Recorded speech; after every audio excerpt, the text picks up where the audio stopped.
Welcome. Welcome to the Yang Gang Roundtable. It's 4:06 p.m. Sunday, June 7th, 2020. Hello, I have Elizabeth, Faye D, Jeremy, and Zach here. How you guys doing? Not bad.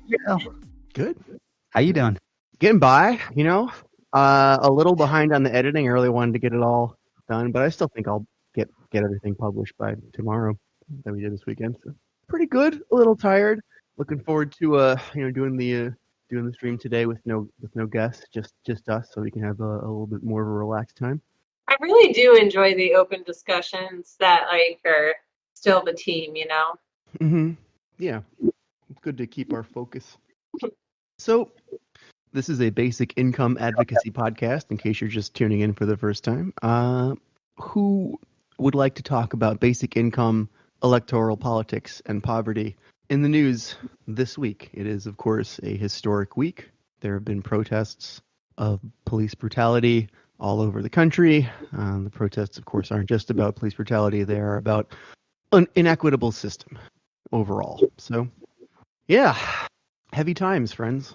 Is there anything anyone would like to begin by discussing? I just wanted to say I think it was pretty cool. One of my good friends was in Portland, Oregon, singing on stage during the protest, and I don't know how many people have sung during that particular protest, but I'm like, wow, this is the first concert since quarantine for some people. There was thousands of people there, so many people. So Chrissy Wood, great job, love it.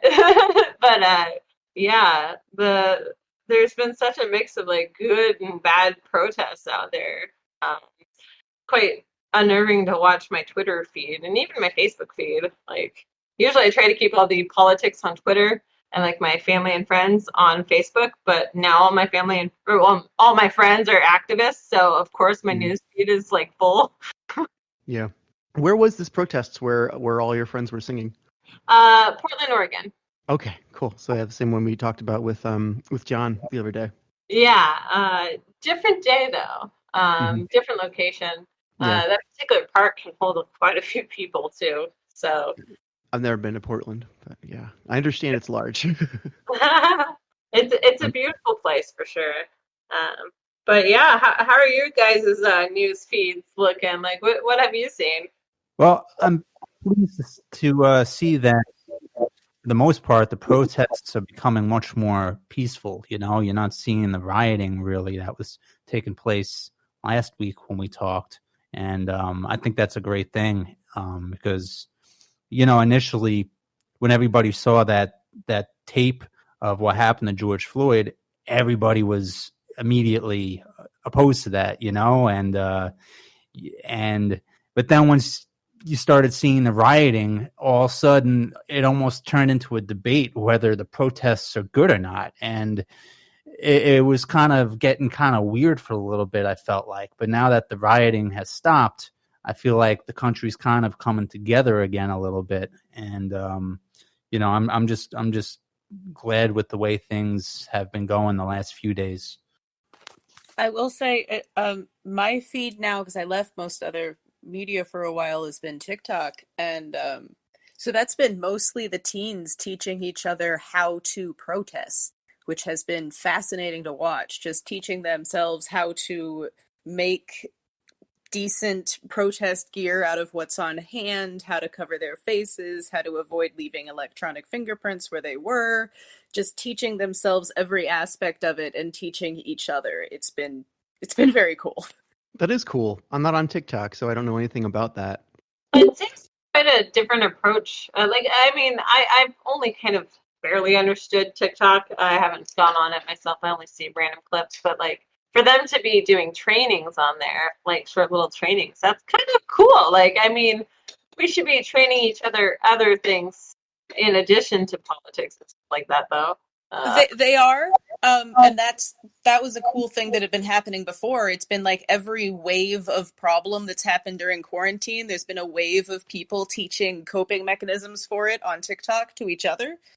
And this is just the newest manifestation of that. The problem is these protests and how we're handling it. Cool. We're going to teach each other how to handle this better, and we're going to get to whatever the next problem is, which is great since this year seems to be set up as a series of hurdles.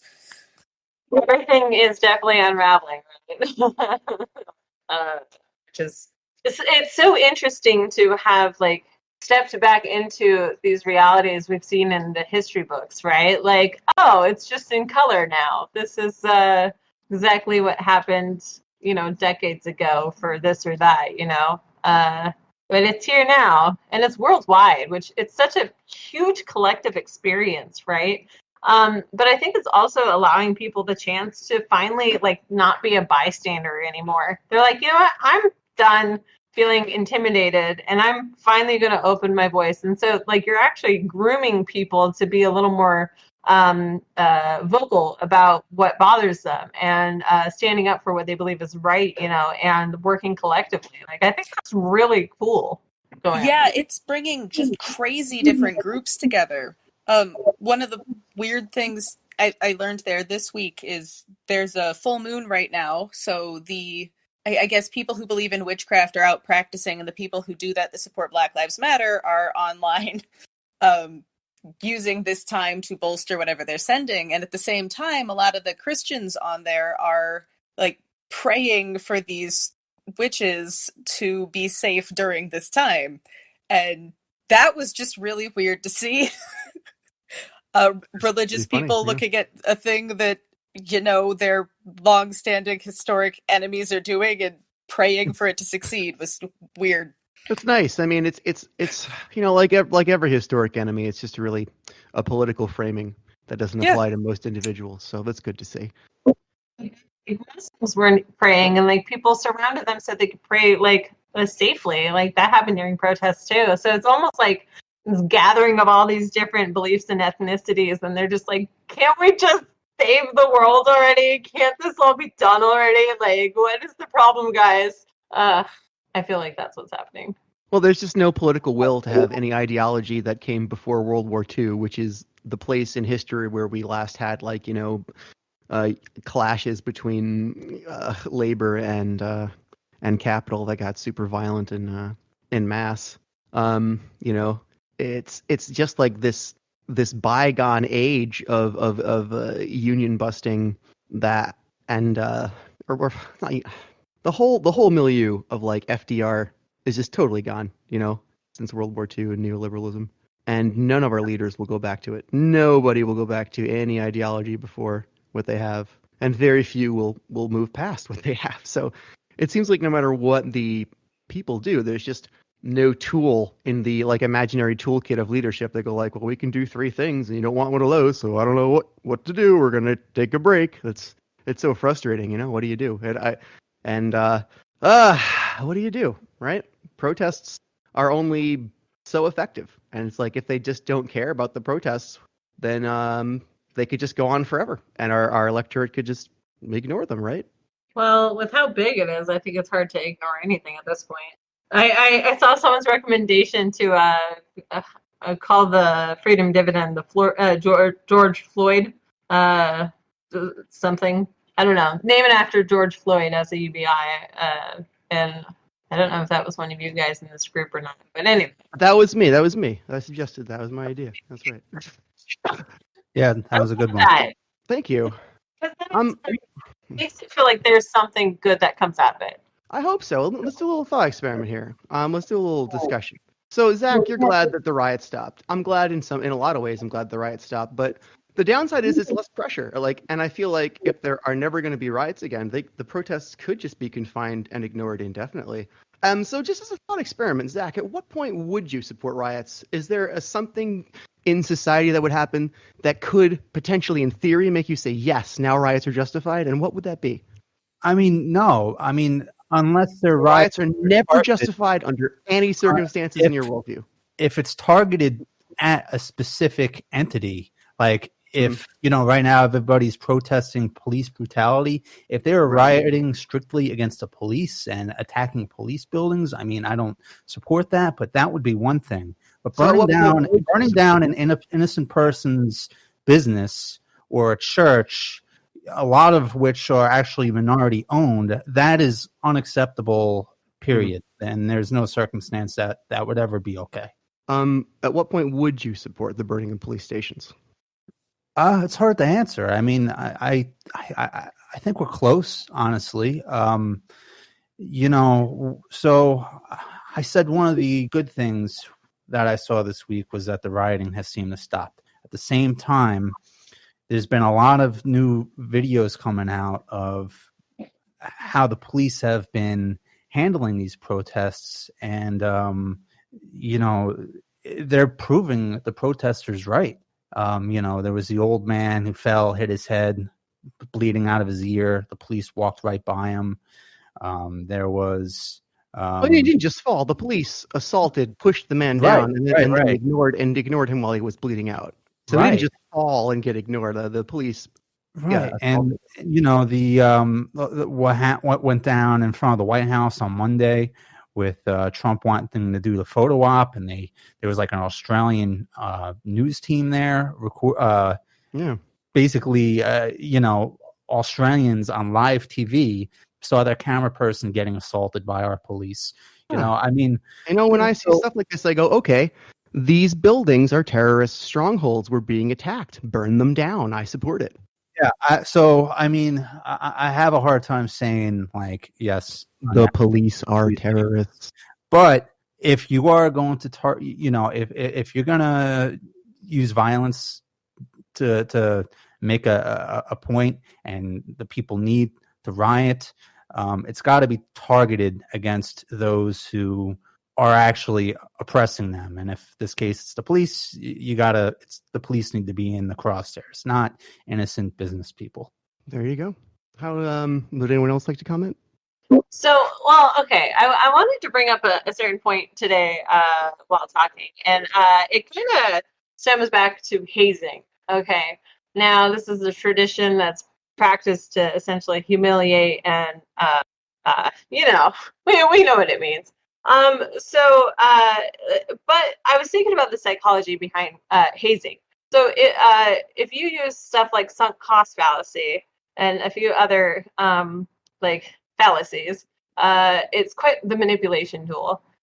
So you allow a person to be humiliated or attacked physically, and that happens to you, but maybe later down the line, if you get good enough, you can be the person to do it to get your revenge later, right? So it gives you this like revenge motivation to have that power back, and so, but if you get to that point, then you have done something that maybe initially wasn't in alignment with your values because you needed to get back, but maybe you feel bad about it, right? But nobody's stopping this process.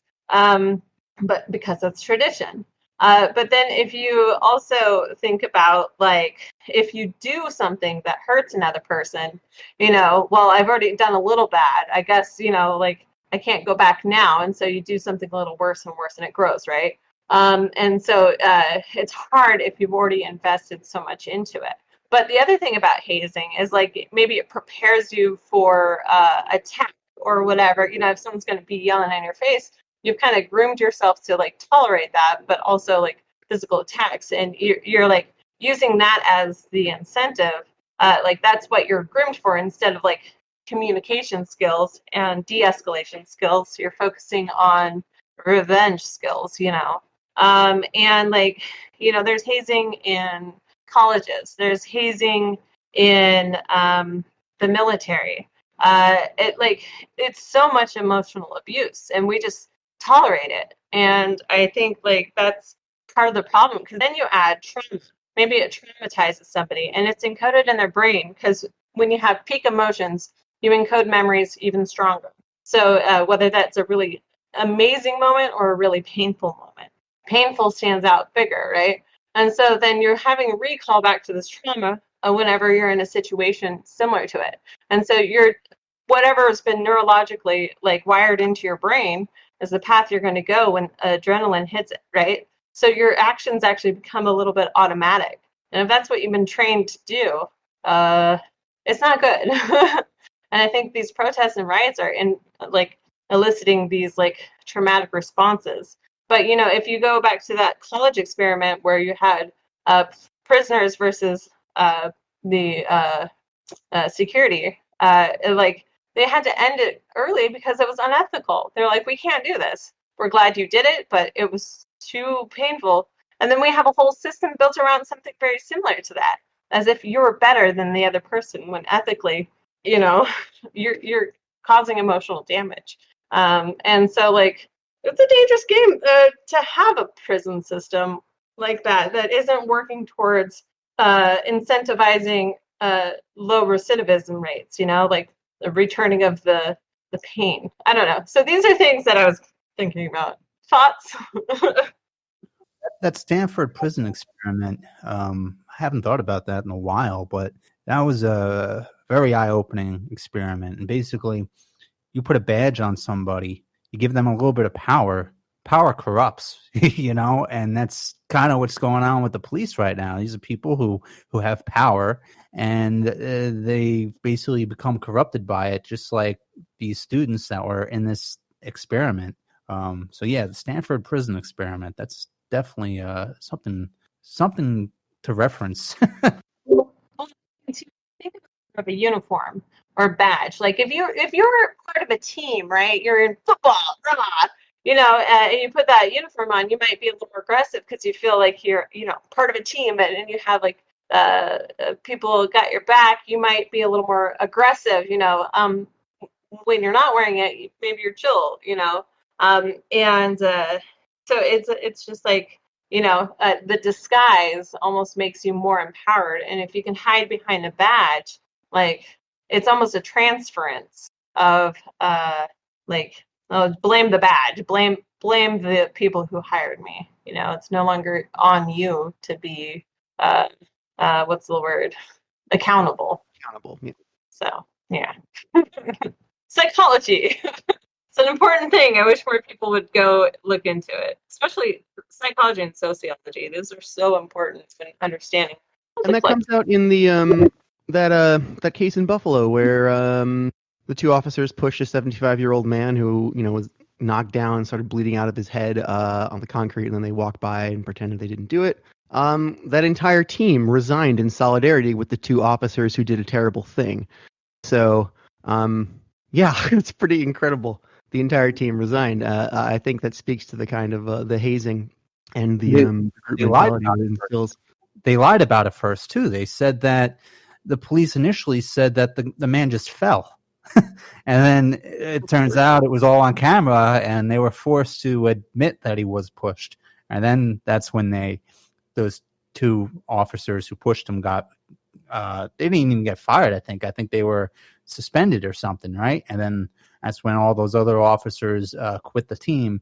But I mean, it just makes you think, if the George Floyd murder wasn't on camera, they probably would have just said, the guy just choked himself or something. Who knows what they would have said, But it just shows you can't trust. You really can't trust the police, and they always need to be filmed. I think Diston and I have kind of butted heads a little bit over the last 2 weeks, especially around the rioting. But he said something the other day that I had to retweet, something along the lines of, every police officer needs to be filmed at all times. And they're one of the alarming things that have been happening. There's been efforts to make it illegal to film police officers, and this is going back years. And we got to make sure that those kind of local laws need to be banned at the federal level. Police should have, people should have the right to film police officers. To all be filming. And I say that because I know friends who've been thrown in jail unlawfully because there's a pissed off woman, more than one person. So there's no defense against this person. There's no proof to provide a supporting argument. So it's just even us as citizens should consider having, recording devices. I don't know if you guys have seen Black Mirror. Great show. Oh, yeah. Each episode's a little different, but there's an episode where, so if we did record everything, the thing is, we could replay moments over and over and over and over again. We do that in our heads anyway sometimes, but you could critique the details pretty hardcore. So like it might be really bad for anyone obsessive to have content that can go back over and over again. But it's also protection in those moments of crisis, of like who said what. Yeah. In Russia, dash cams are very popular.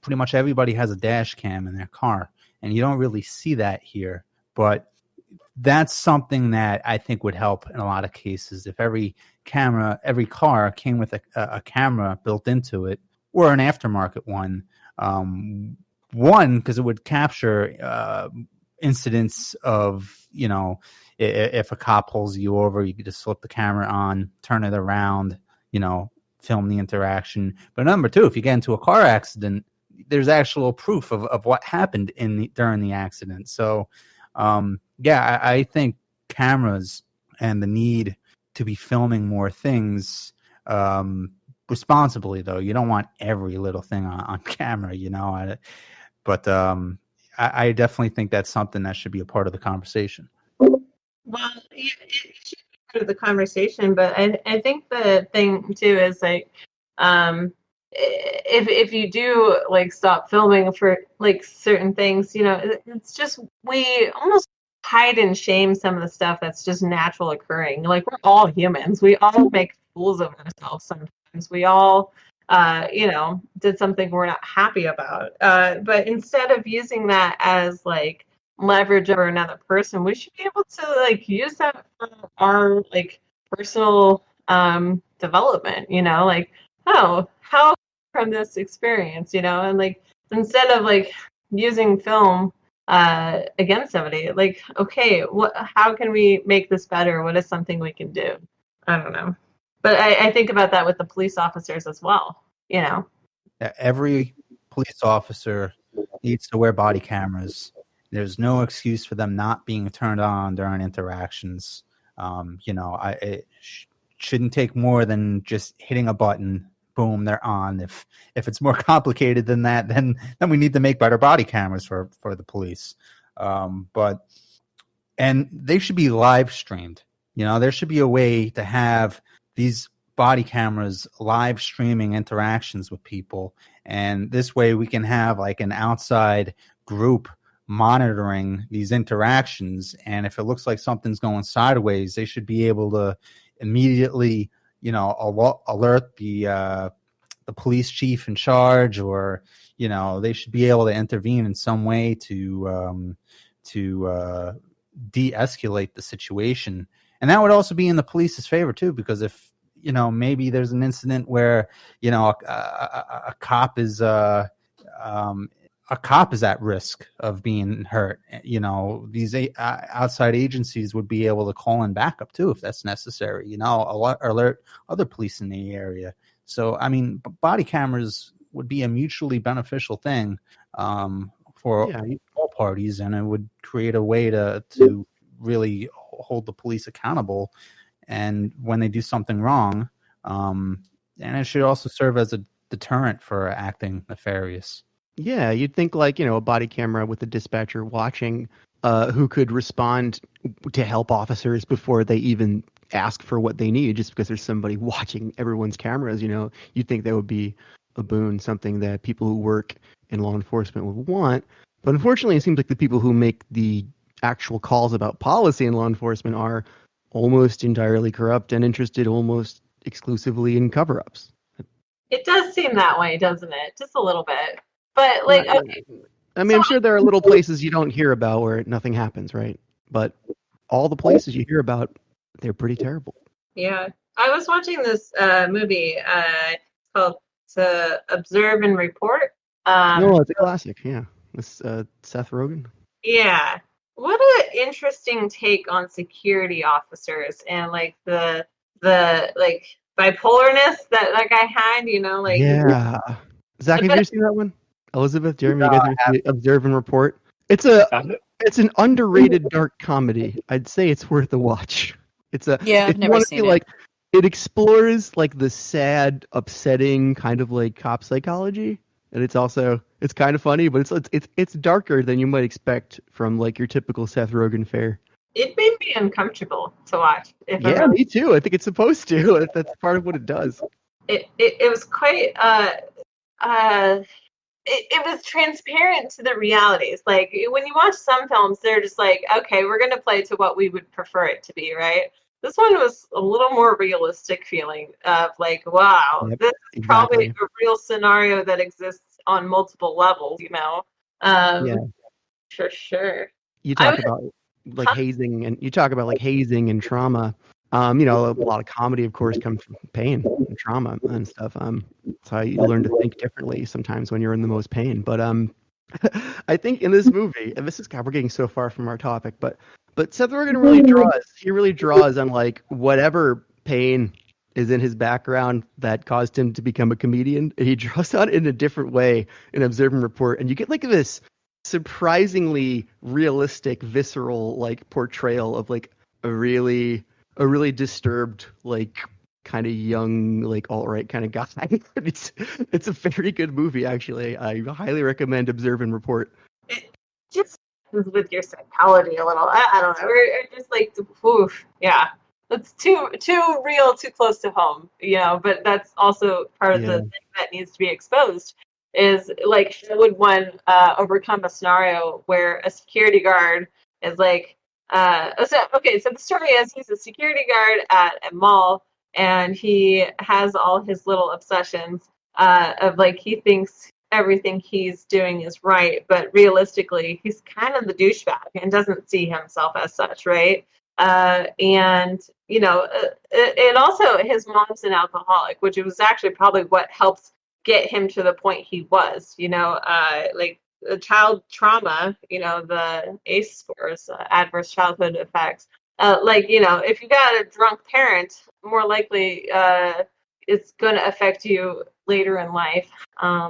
And or was the cause of maybe some brain damage while you're being, developed in the womb.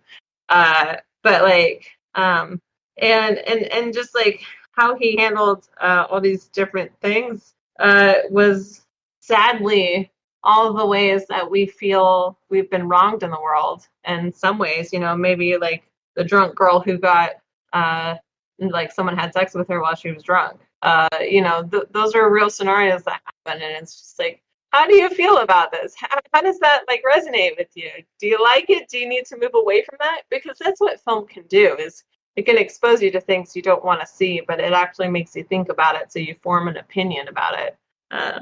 And a lot of us choose to ignore some of that stuff.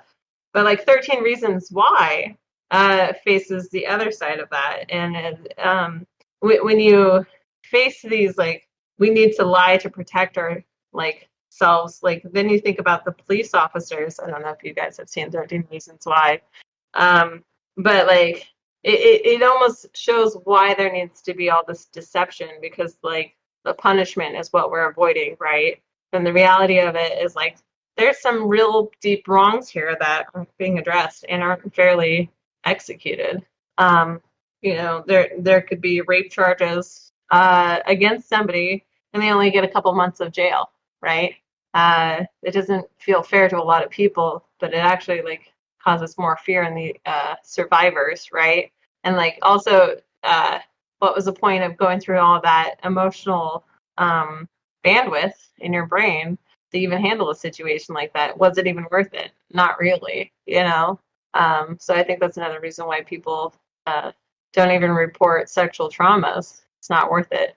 But like, even if a police officer comes to help you, like, do you trust the police officer? If you're African American, maybe you trust them less, So I think it's when uniformed officers come to help with certain scenarios and they aren't helpful, it's disheartening as well, Anyway, I'm on a tangent. Anyone else? no, like what you're saying made good sense, and I just couldn't help but think, like, is it a viable strategy to try to like befriend and heal the trauma of individual officers when they're off the clock? Well, we had my friend who was like on Thursday. Who was here for Thursday's call? I was. Jeremy, I think. I No, was Jeremy was not. not. I was me and you and Ariel With was with that the one John with? from Grounded Tactical. Yeah, I was there. Yeah. Was someone else? I think was it just us? I think so. I don't Okay. think Amazing. He's an officer. He was also a ranger. He was also, for hire. But like, the thing was, he had to do all the training for personal development on his own dime, on his own time. And there wasn't a lot of time that was given in the training things. And it sketched him out a little bit how little. I mean, he didn't say it like that, but like there was all this. Like misuse of resources to like not help people develop themselves in order to handle situations that are very traumatic. Right. You know, I think it all boils down to power is like protecting itself. Power protects power. If you got all this power that's in bed with each other, the mayor, the governor, the president, the senators, the Congress, and it's like it's all one big club and you ain't in it, as George Carlin said. There has to be like civilian oversight committees of even teachers. There's some teachers who abuse their positions. Any a position of power that has that it's not held accountable, then like the potential for abuse becomes exponential. So I'm like suggesting civilian oversight committees that have no kind of like personal relationship to all these powerful entities and institutions to exist. That would be a game Sounds changer. great, but they have no incentive to give us that. We don't have leverage over them to make Well, them give us well, that concession. we Faye, have there's these. something in your background. Could you mute your mic, please? Well, we have these Thanks. protests now. That's leverage. That's right. And then, but now that they're not riots, they're not disruptive protests anymore. My fear, and that's why I talked to Zach about this a while ago. My fear is that they can just ignore us now. Power can just ignore again safely. We've reached this new homeostasis where they go, okay, hang out in the street. We're not going to try to incite you into riots. We're just going to let you tire yourselves out. So that's the new strategy. They're not actually giving in.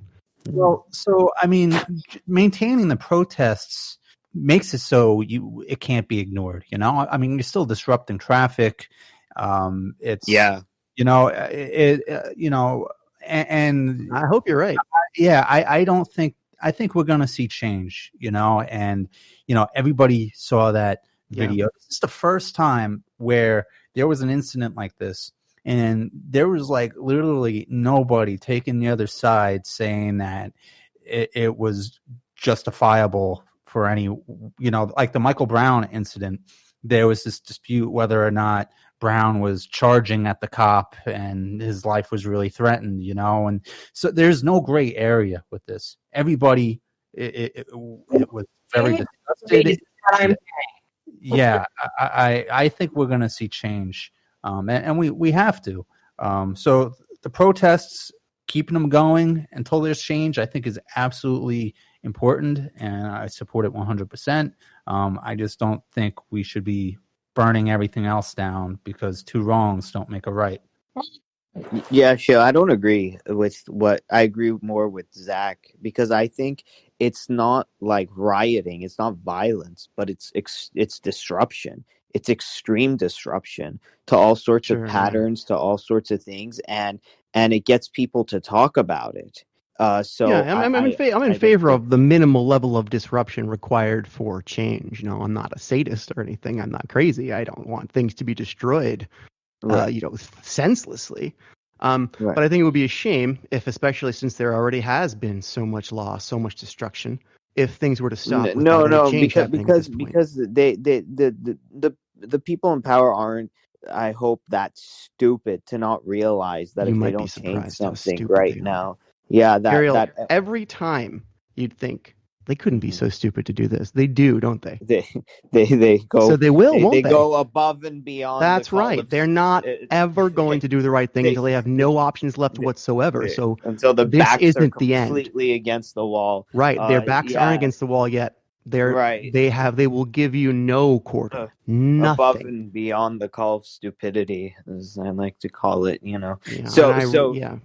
Yeah, but like I think there was an 8.5 hour roasting of the LAPD on like a Zoom call that was like recorded and like given to everybody, and they cut $150,000, which is a drop in the bucket. It went from being 54% of the city's budget to 51%, but if people keeping on that push, things will change. And and also like people are actually getting into like getting out the vote, and it really looks like it's going to change this time, because George Floyd's brother said, don't just it's not worth it to like break everything down, because the day after you're just going to feel bad. So vote. He just said vote. So when other people actually do rise up to challenge their seats, it's going to be bye, adios assholes. I mean, if the system weren't just ripe with unfair blocks, then that would be the case. But it's just so completely disconnected from the will of the people. I'm not sure if that's going to happen. I think we might, because the system doesn't represent the will of people at all. We saw someone like what is it, like Alexandria Ocasio-Cortez come out with like, I think that this was the main flaw of the opposition, in my opinion. The opposition kind of like it made the culture wars so enormous and so big and so out of proportion that they made that take precedence over economic suffering, over economic injustice. They went the cultural route. But I think with what differed the Andrew Yang movement with the Bernie Sanders movement, Andrew Yang said, look, like the root of these cultural problems is the economics at its core. But a lot of people on the left couldn't really resonate with that message, because they thought like, oh, like, no, it's the culture stuff. So I think when if we get an Alexandria Ocasio-Cortez like person to get in on the Andrew Yang side, which I'm thinking is Mike Breuer, then we're really cooking with gas. When is Mike Breuer's election? When is that? I think it's in September. I'll find out. Yeah, he's got the primary coming up first. That's what I mean. When's the primary coming up? Yeah, August or September, I think. Okay. It's one to watch. I mean, the thing about AOC, too, is that shortly after she got in, she stopped talking about economic issues as much, and she moved to become a more culturally focused congresswoman, because and that's the problem. Right. And the reason that is the order of the day and the story that they're still trying to sell us is because the elites in the Democratic Party don't have to give up any of their real power if they just sell us on cultural changes instead of economic ones. Yeah. June 23rd, by the way, that's a Kentucky primary. And that's coming way up. Yeah. That's what drove people to Trump, because they thought he was going to be an economic populist. And that's why Andrew Yang got so many former Trump people on his side, because he talked about because look, if poor and working class white people are like facing these economic injustices, and somebody's coming over and like painting them as they're the villain, you don't do that. You bring them in as like allies. So it makes more sense to the people who are telling this story about America to disenfranchise those people. It's a tactical part of that story they tell.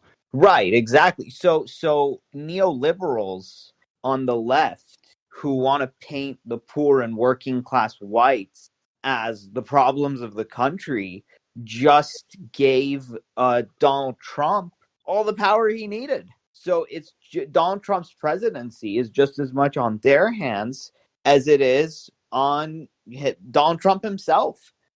It's disgusting. It's just forever and ever. Yeah. The ruse Yeah. is ongoing. It's like we have these two Right. horrible options, Right. and So we just and keep pitting them against each other. I'd Right. actually say it's more on their hands because at no point did he seem to be competently accomplishing the thing. They seemed to be competently framing it as he was. mhm. I think they did more to create him than he did. Right. Yeah, I agree. They gave him the attention that he wanted, because you know he's doing outrageous things, but what do? You give him all the oxygen in the room. You created this monster, and by you, I'm talking to MSNBC, I'm talking to CNN. He is the monster that you created, you assholes. So and then they took all the oxygen in the room away from Andrew Yang, who was like our one best hope to take this guy down. He would have like slaughtered Trump if he ever had a chance to debate against him, but we never got that chance, thanks to who? CNN, MSNBC, and the DNC. It's true. Let me propose something. Faye, you still have some background noise coming through. Thank you. So here's something. This is just a thought experiment. We talk about third parties and changing our voting structure to make third parties viable all the time. Here's a hack that might be easier if we're very angry and want to change right now, right? So when the country was founded, the idea was, when the Constitution was written, the idea was that there would not be political parties. It wasn't written with that in mind. And, the founding fathers, not that they're great people, but they did have the foresight to suggest we shouldn't have political parties and that the system they created wouldn't work if we did. And we went ahead and did it anyway, and it's never worked. So what if we just passed, a law or a constitutional amendment or a reinterpretation of a law by a Supreme Court, whatever we could do. I don't know if any of these things are possible, but if an opportunity arose, if we could get some wiggle room and do this, how would you feel about outlawing political parties entirely? Instead of making options for, third parties to be viable, just make it so that when you run alone. You are not allowed to be listed on a ballot with a coalition. And if people want to know who you are, they have to research just you and your name. What do you think about that? That's the best idea. Good idea. You support it? Yeah. Promotes autonomy and it removes the groupthink that occurs. It separates the people as if they were different flavors of cheese. Maybe you like a certain cheese a little more than another, right? But you have to look at them as an individual. I mean, you could have a relationship that's toxic or a relationship that's healthy, right? And which one feels toxic? But part of that is we are drawn to what we are familiar with, right? So you got to help people become more autonomous in their own personal lives, I think, for them to even recognize that they suffer from groupthink in society's like norms. I think that's part of the problem. But That's a great point. Yeah, I mean, you're right. It just never would occur to people that there is there would be a value in outlawing political parties. I kind of like that idea, to be honest with you. I'm thinking about it. I'm trying to poke holes in it. Like one thing that I think may happen, which I don't necessarily even know if it would be a bad thing, but I think if you ban parties, I think certain advocacy groups will gain more power, because if you have somebody running, there's always going to be people discussing politics with each other, and they may have a group name, like, let's say a group of UBI advocates. If somebody's running for office on UBI, our advocacy group would probably back that candidate, and that may be a publicly known thing. So I think there'd be all these various different advocacy groups backing different candidates. So instead of having a D or an R or whatever next to someone's name, you'd have a list of these different advocacy groups. I think you're completely right. You're completely right. So that would somewhat mitigate the impact. But yeah, sorry, go on. There'd still be like not parties how we've envisioned them, but something like parties that would be like groupings of similar advocacy groups, but it would loosen up how parties currently function and diversify it and intermingle it in a way that would be way more healthy. Yeah, it wouldn't completely stop the problem of politics being about branding and groupthink, but it might give us enough wiggle room to make real change that we can't right now. The think tanks that like advocated per different idea, and you get people to really like, okay, this is the full proposal, this is our team, this is what we are advocating for, and you have those leaders talk to the other leaders of like, oh, this is a great idea, how does this work together towards a similar goal, and instead of these parties, they're if you have a business meeting, you're going to have like, a format of what you're talking about and stuff. But like, you get, you workshop it, right? You're like, okay, we should do this, we should do that. Like, what are good ideas? What are bad ideas? And then like actually spending some time thinking about them and working them through. And then if you start having people not try to do so many things with one person, you're having so many people work on one thing.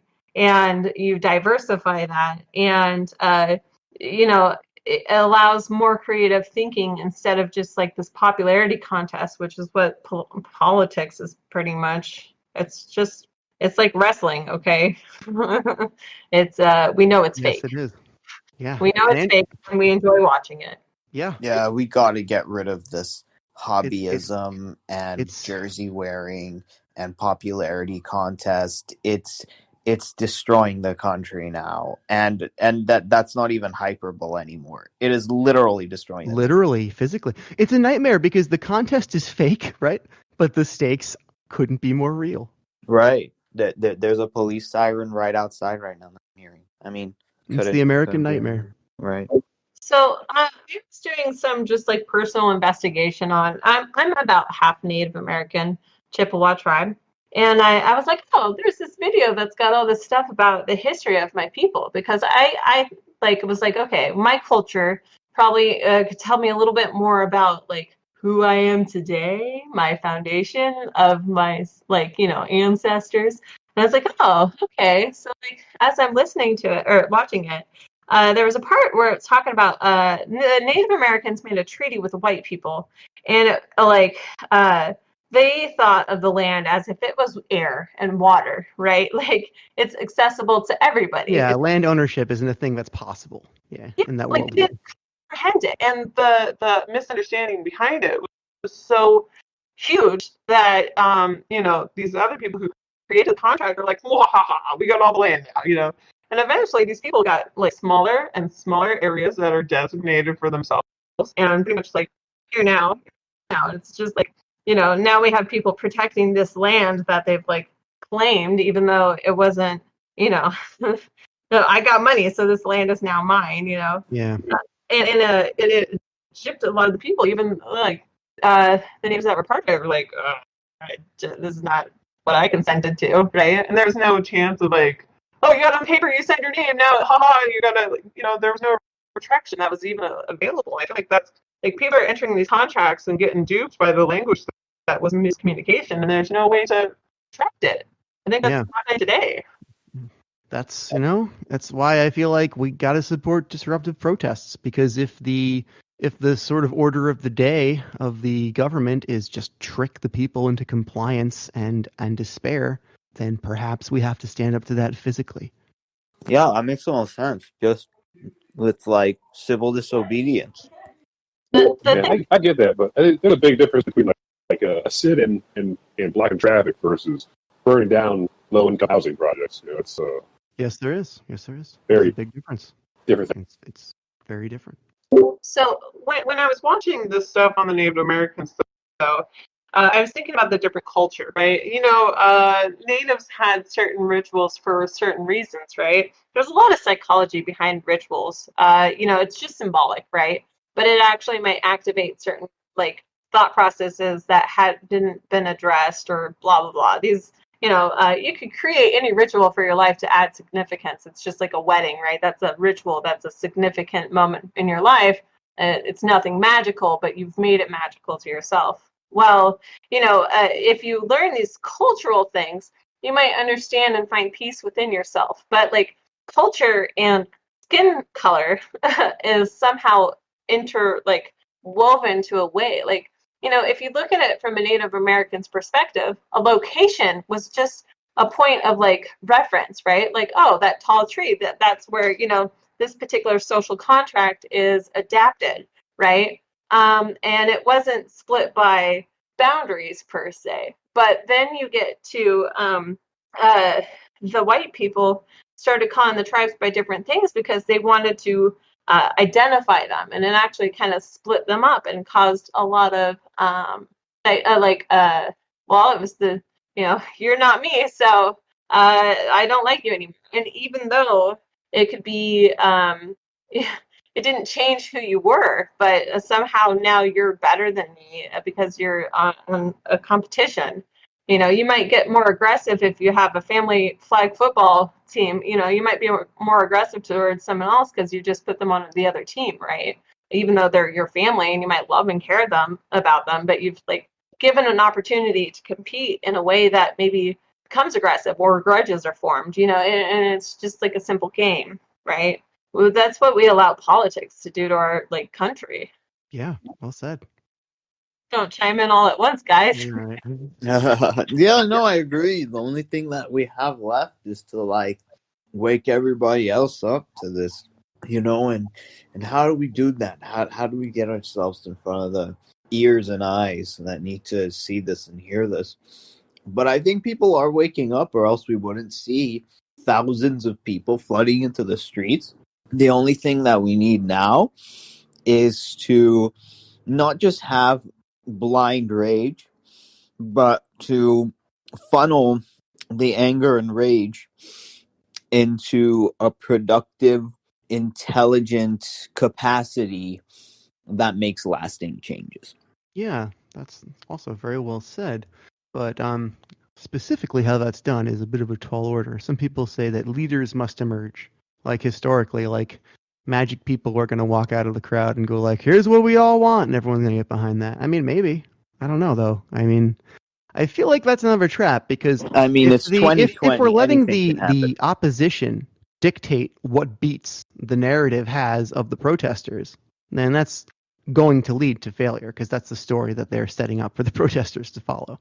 So I don't think we should really listen when like the establishment says, you know, the problem with the protest is X, because they are the people who the protest you know, is attempting to defeat. So they are biased against them when they're telling a story about them, conceptualizing what they are, what they must do, and what they want. So which leaves us with a big problem because the protests, you know, are an extemporaneous group action without a clear message. I mean, there's a sort of a clear message, but the clarity ends with with the most precision of big extemporaneous group action can have, and it doesn't go past that. And then we have people just telling the story about it to their own ends, to their own political ends. Anyway, I went off on a big ramble. Well, I'd like to chime in with something else I heard while doing research. So this one story was you got, you know, this man and woman together and the dowry, right? Maybe this pig that is fat and amazing and blah, is the dowry, and they've like invested all of their stuff into this specific pig, right? And without it, their whole family is going to go broke and whatever. Okay, well, pig escapes, and you're like, fuck, where's my pig, right? And you eventually find it, and the neighbor ate it, right? And so now you're just pissed off because that's your whole future. There was so much tied to that pig, right? It wasn't just a normal pig. Well, they're like, well, fuck you, you know, like I can't undo what I did.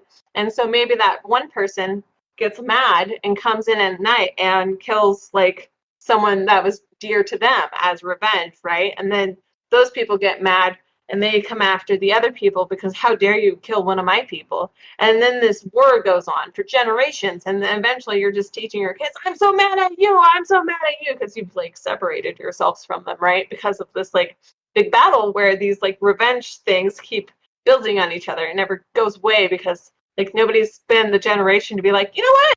I think this is a good tradition. I should probably stop this, right? Nobody's doing that. And so now, like, you've forgotten the whole reason why you're fighting against this other tribe. And, like, what do you do, right? It's you put down your swords, and just realize that I choose to be the generation that stops this kind of behavior. But that means also like pointing out where injustices are on a personal level. Like, if you see somebody sexually harassing somebody, do you step in and like help them out of that, or do you just watch? I was at a hotel in Iowa during Yang Week or Yang Month, and there was this man, super drunk, super like offensive to the gal who works there at the front, and he's making jokes like even joking about strangling her, and there were other people in the lobby. I wasn't alone, right? I had just That's gone there to cool. get Q-tips or whatever. And so, like, she gives me this look and she mouths to me, like, I'm sorry, as if it was her fault that he's acting this obnoxious, right? And I was like, excuse me, sir, her body language is telling me that she's uncomfortable and you need to stop, right? Like, of course, like, my heart's pounding, I'm freaking out, like, this guy, and he's coming at me aggressively with words.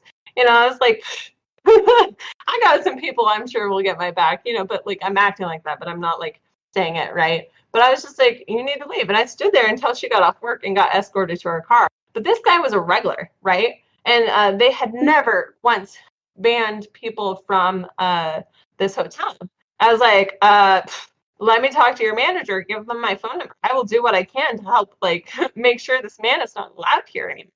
And he had harassed other people. There was so many other opportunities for people to like end this behavior. He was asking for drugs from other people, putting his arms around people who were like literally elbowing him. Okay. These were bystanders. They were uncomfortable, but they were allowing the behavior. Why? I will be happy to say that he has been the first person to be banned from this hotel. But he was a regular, right? Like, we need more people to like face the scary thing and do what's right in the moment when we see it, And I think that's what these protestings, like, it's actually grooming people to be that first initial like standing up is scary, right? But when you have other people helping you, it's not as scary. But to be alone and do it. Like we're basically like that man you just described. It's like the ruling class of our society. And it's like when one person stands up to him, everybody's like, just let him be. But if we all say like, hey, we're sick and tired of your obnoxious behavior, and then it's not just you saying that, and it's just like a ton of other people saying because if you tell the ruling class you're sick and tired of their obnoxious behavior when they're acting bad, they'll say like, oh, it's your fault, there's something wrong with you, you just didn't get enough education, you just didn't try hard enough in this system, don't blame us for your flaws because we know what we're doing. And then they make you feel like, oh, you're alone and everybody else consents to their bullshit. But then when you say it and then someone else says it and then someone else says it and then someone else says it, they can't look back at us and say, oh no, the problem's with you and not with me. You have some kind of character flaws. And that's what we're seeing. Exactly. Yeah. Well, what also happened was there was somebody sitting in the lobby that was part Yang. And I went over there and I started talking to them. And they're like, wow, I saw everything that happened. And I thought, well, this guy just has rapport with her. That kind of joking is maybe just something that's, accepted between these people. And I saw you stand up and like recognize that she was not okay. And it just made me feel so like, whoa, I should have stepped in. So I woke up somebody else because I was not going to be the bystander. So we have to inspire people to no longer be the bystander, but they have to see it. They have to see what it's like, and like how it works, and also reflect upon themselves. Like, oh my God, would I do something like that? And it's important to do just because it's important for that woman. Like, I bet you I meant the world to her. I bet I'm probably not going to be forgotten in her life. Mm-hmm. And we don't like, do it like this. Like, don't be the bystander of like people like Mitch McConnell like screwing America. Yeah, that's for sure. Yeah, good. And we're trying not to be, but what does one do? That's always the question. No one exactly knows. We're all just trying things. It's a matter of in your daily life, when you see an injustice, talk about it. When you watch a movie and you see an injustice, talk about it. You know, there are some old films that are quite offensive. And you can see that we've changed socially to some capacity with the way what we tolerate in film, right? Like, we're getting more rights behind film. But like realistically, it's when you see it, say something. Literally, that's what it boils down to, and that's in your normal day life. Like, if you're going to protest, that's you got a lot of other people with you, right? It's scarier when you're by yourself, but it actually might be easier to some capacity because you're not expecting someone else to step in. It's you. You're the one chosen in this moment to step in, but that's scary. There was another instance where I faced a fear where it was a very aggressive person. I was getting my truck fixed, and this person was staying in an RV because their house burned down in the Paradise fires, and they were staying in this RV on this property that like was where the shop was. My spot was parked in front of a semi-docking spot, and but I wasn't supposed to be on property, right? But I needed my truck fixed, and I live in my truck, so it's kind of hard not to be around it. Anyway, so this woman and her husband come up in their vehicle, and she is screaming at me because my truck is in the spot, and she's afraid because of money that she's going to get kicked out of there, that they'll no longer have the space, and I'm the reason that it's all going to shit, you know. I was like, well, let me go talk to the semi-truck driver, okay? Like, it's my truck. I recognize it's not where it's supposed to be, and they're trying to unload right now. So I go up to the guy. I'm like, hey, sorry, my truck's in the way. Give me just like a minute to move it. He's like, oh, okay, cool. He's like, chill, right? And then the lady freaks out again, thinking that this vehicle that drove in was the owner of the place. I was like, I'll walk over there and talk to him and tell him the situation, right? She's still freaking out that like I'm even existing at this point, right? And I go over to the guy that pulled in, and they're just other residents in, like they have a shop there as well, right?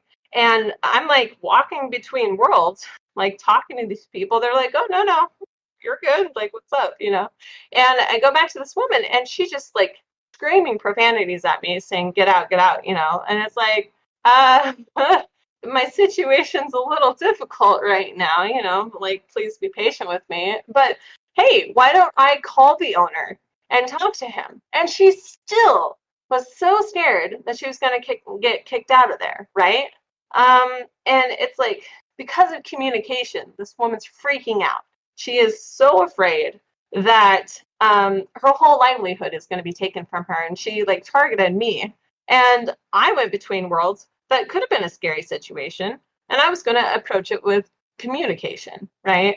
And just the fact that I wanted to approach it with communication pissed her off, right? Because that was taking the power away from what she was trying to do to me. And it's just things like this, you know, but not enough people are even brave enough to go between worlds. They're like, oh shit, you know, and they react so adrenaline based, like, oh God, I got to get out of here. I panicked, and maybe you drop some stuff behind, or like, you know, it's so much chaos happens when you don't approach something calmly, you know. And everything was fine. She just manifested this scenario in her head, the worst case scenario, and it wasn't in alignment with reality. So, you know, we need to be that person willing to go between worlds for that person that's screaming at us. Why do you think she got there in the first place? Like, you know, why was she just so gripped by fear at nothing? It seems surprisingly common. You know, I think it was the fact that the guy who owned that whole shop was greedy and abusive. Like, I mean, the talk between the few people that I had talked to, the guy was quite mean. Like, you know, but it could be just because like she had nothing left to lose after that. If she lost that, that was everything, I think.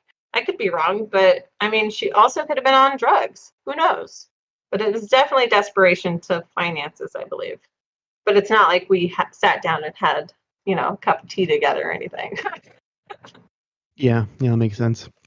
So I got a little bit lost there, but just so I got this straight, this lady was flipping out basically because she couldn't get to her parking spot at the time. She was afraid that the truck driver would call in that I'm even there. She was afraid that because she was breaking rules, even though like it wasn't her choice, she was unaware, right, that I was there. But she was also allowing someone else on that property, so that was breaking. So she was afraid it was going to get her kicked out. So me being there and the other person who was actually the mechanic, he was staying in an RV in that spot. And so like because he was staying there, that was more of a threat too, right? But like you add one more person, that's just more of a risk that she didn't want to take, you know. She was probably begrudging about the guy staying there in the first place. I think her husband let him stay, you know. I hope that clarifies it. She just didn't want people tattling on her. Yeah, I think I understand. But yeah, people just some people are very quick to react and they just snap. And like you said, a lot of it, economics is the root of a lot of problems.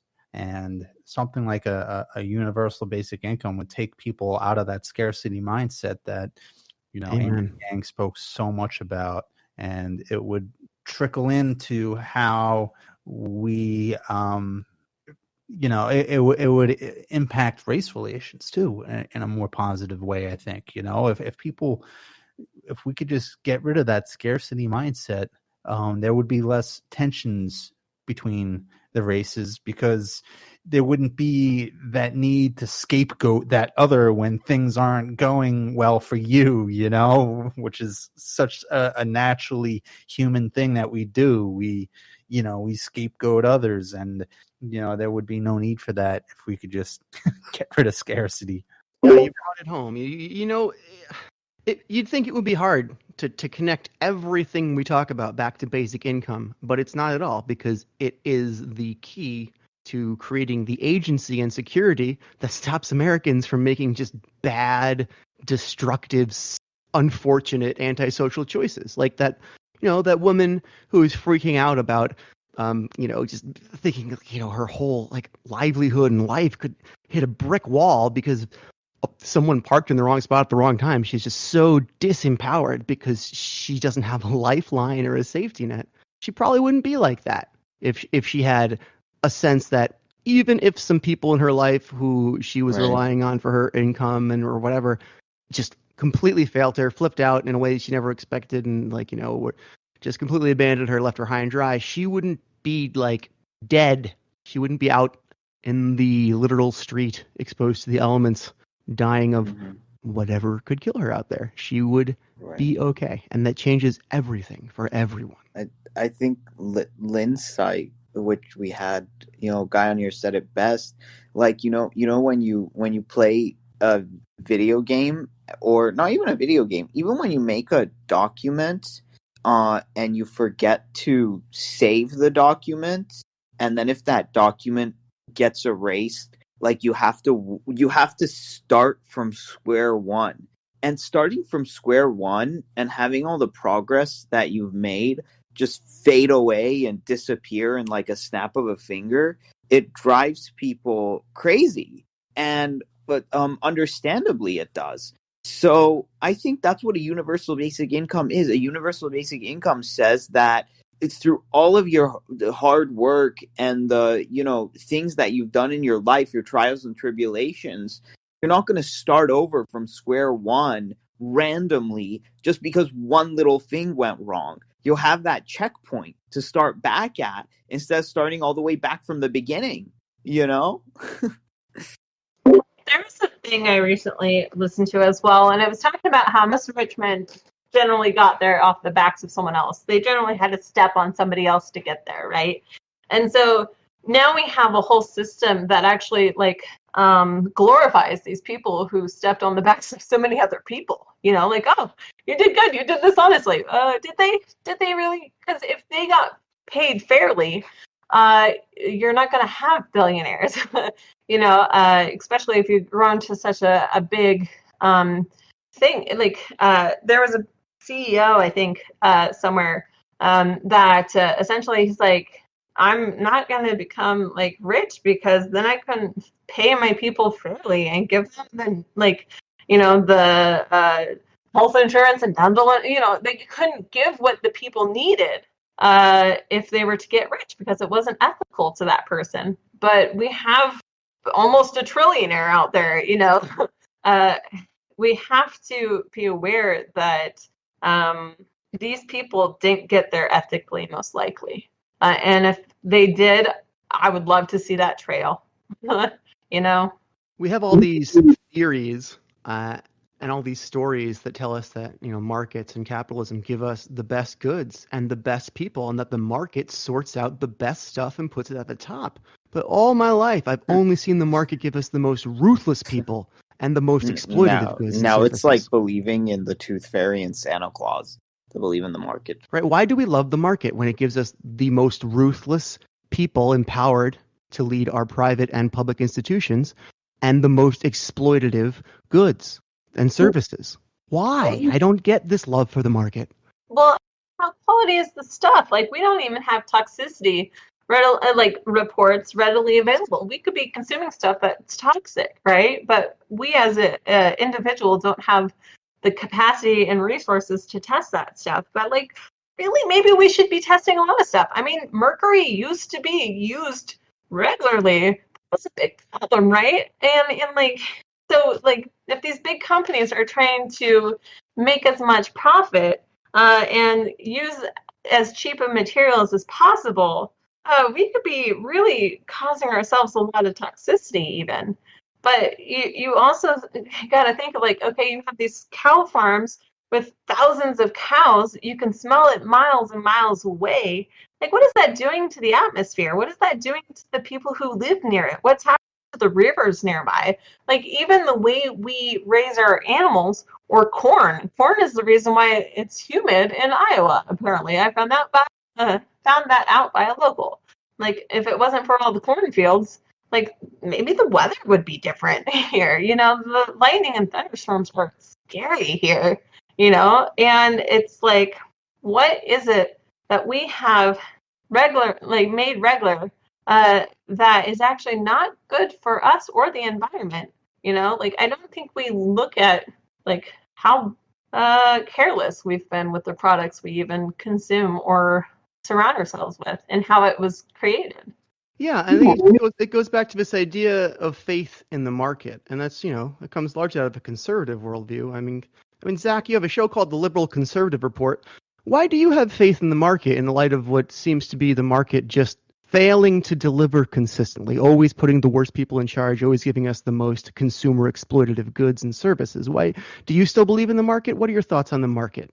Well, it's not perfect, and I don't think it was ever. Oh, it's not just not perfect; it's the worst. It's worse than any alternative we could have. Well, it gives us the worst. I disagree with. I mean, yeah. Tell me why. Tell me why you think. Tell me an example of the market being better than an alternative to the market. Well, if you just look at history and you compare today versus really any other period in history, this really is the greatest time to be alive. I attribute that to the market. Well, it kind of coincides with the birth of capitalism and really the free market economy. Correlation is not causation. Well, can we let him finish trying to explain? Yes, I'm being a please? jerk. I'm sorry, Zach. Go on. Capitalism gave birth to the Industrial Revolution, and the Industrial Revolution, although there was a lot of bad things that came along with that, it also it basically reduced poverty by a ton. All the advancements, our ability to have this podcast is a result of the technology innovation, which was basically the a grandchild of a free market economy.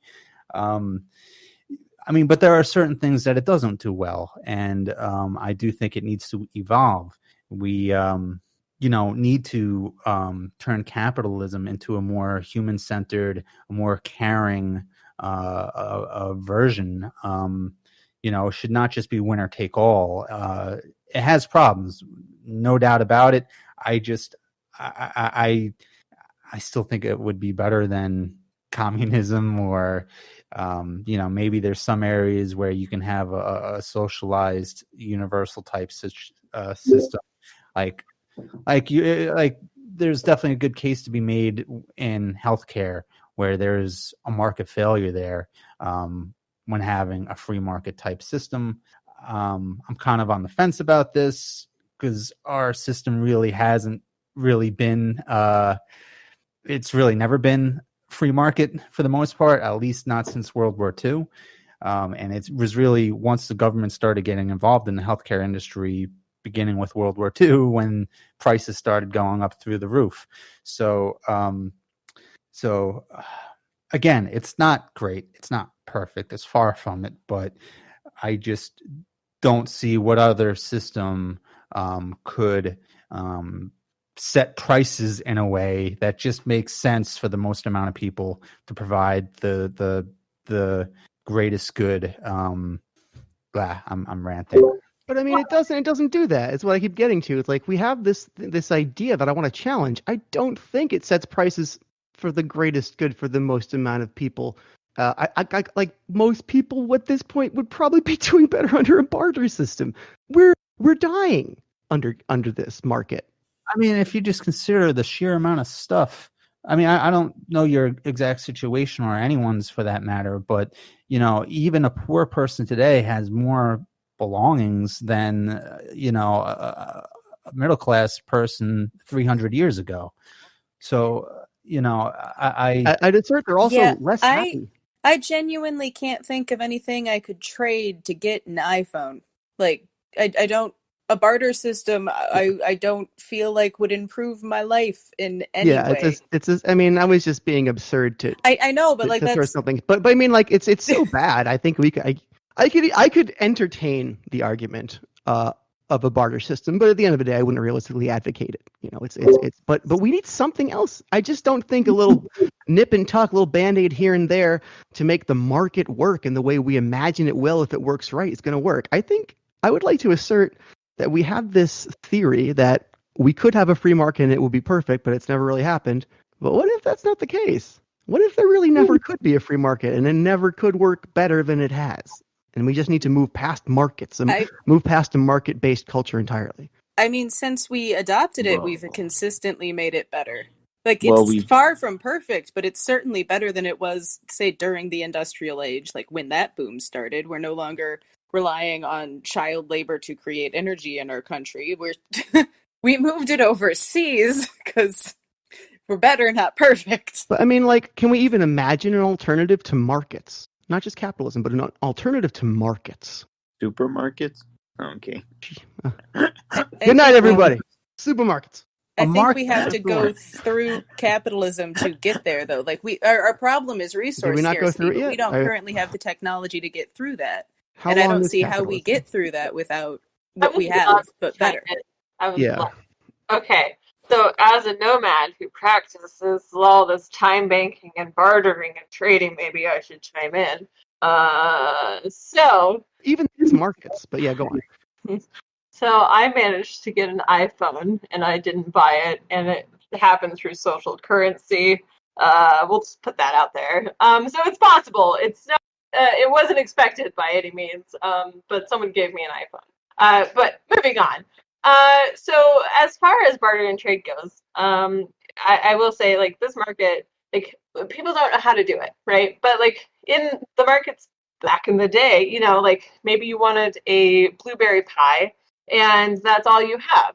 But maybe the only thing you have to trade are prunes, and you're like, I don't want prunes, but I want your blueberry pie, right? There's like no way to trade for what you want, and that's why they started like, oh, you know what if we had this like thing that's called money to use so we could get the fair exchange. Well, that was based off of gold. Well, when we got off the gold standard, we got all these IOUs in the form of dollars, that the bank just kept giving out because debt is where they get their money, right?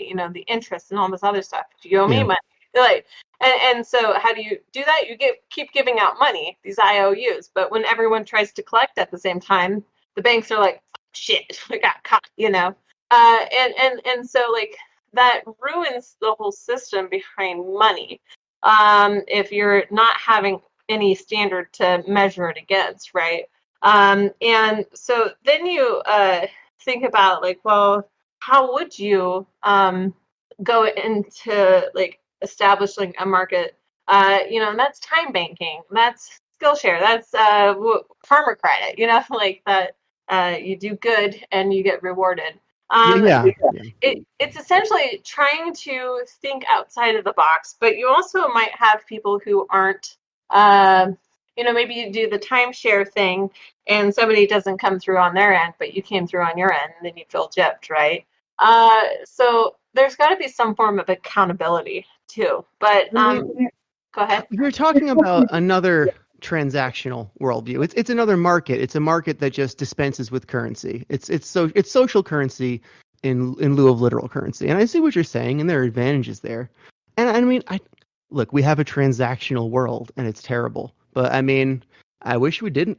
It's just kind of a thought experiment. I wish we could move past the transactional market-based world culture entirely.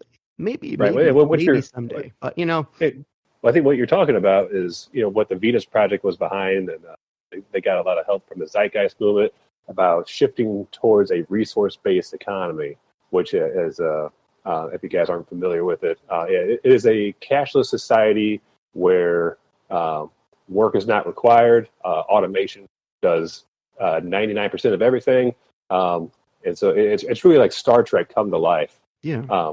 Which I mean, it was a really fascinating concept, and Jacque Fresco, the guy behind the Venus Project, was a really fascinating guy. And if you guys never heard of it, I am very interested. I'm going to look this up after the show now. Is there like a documentary on it? Yeah, there are quite a few actually. Awesome. But I'm going to watch tonight then. But it was a really revolutionary idea that I definitely think is possible, but it also only can exist with a global government, global control, and that's got downsides. Yeah.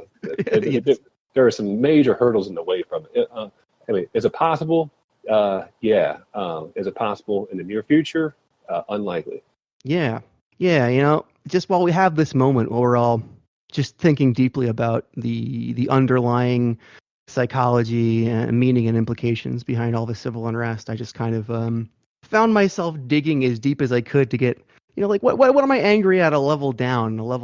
What's the underlying issue under all this? And I seem to have sort of just gotten to markets, which is, so if I've lost any of you guys, sorry about that. We've taken it in a strange direction today, but I mean, yeah, I think you understand the connection to what we normally talk about. I'm trying to push here. I mean, yeah, I guess I don't see what good, if we were to achieve that thing, we don't need a UBI if we don't have markets. Like, no, right. We've moved way past the stated focus of our show. I just have found myself here through external reasoning. Like we need fair markets, not exploitative markets. I mean, that's the next step, yeah. Right. That I think that's the thing, because it's like, okay, like people are just going to get frustrated that I have to produce and that guy does not produce, but they can get whatever they want and I can't get. I can hardly get anything. It kind of throws it off. If we lived in some kind of world of like, I don't know, let's say like infinite abundance, where like our thoughts could just materialize what we wanted, that would be pretty awesome. But we're not there yet. We're not, but we're a little closer than we pretend to be, and that's what's like maddening to all of us. We all know it's a lot easier on everybody. So you're right. People still do, at the end of the day. Some people need to do work to support each other, to support society. Like, we're not all going to become a race of leisure animals. Entirely. We do have to support each other. But what we're seeing is that no matter who you are in this day and age, the baseline is now a human right of like housing, food, like your survival needs base, like a little bit of above a survival needs baseline should be a human right, and then the rest should be this fairer market meritocracy. I think that's the best we're going to get. We're not like, it's not communism or socialism, but it's like No, it's not. you It's deserve everyone deserves a baseline with the abundance we have in the world right, with the technology we have in the world right now, a bit like a little bit above a baseline, and then everything else. Yeah, it's fair that you don't get like that vacation home just given to you. You know, you have to work for that, but at the same time you have that baseline covered. So when you have that baseline covered, you can work your way up easier to afford that vacation home if you wanted it. So, quick thought here. I don't think it's really possible to ever get rid of markets, because I think they're just a naturally occurring thing. You know, before we had free markets and capitalism, there still were markets.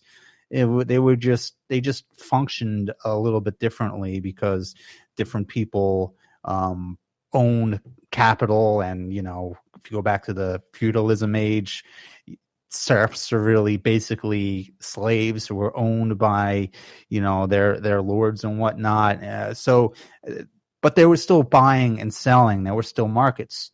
And as long as humans have wants and needs, those wants and needs are going to be, there's going to be other people who are willing and able to satisfy those needs for something in return, you know, either a barter system where you're exchanging your blueberry pie for a nice cut of steak, or money. So, I mean, I just think markets are just a naturally occurring thing. The problem, Shale, that I think you're recognizing in our current system is more probably about how capital, the means of exchange, money, is really being concentrated far on one side. The wealthier are getting much more wealthy, and it seems like it's coming at the expense of people on the lower rungs of society. That needs to be fixed. You know, that's an imperfection in our current market, but I don't think the problem is necessarily markets themselves. It's more based on laws and how taxes are structured, and how there's no real redistributory mechanism within our current system.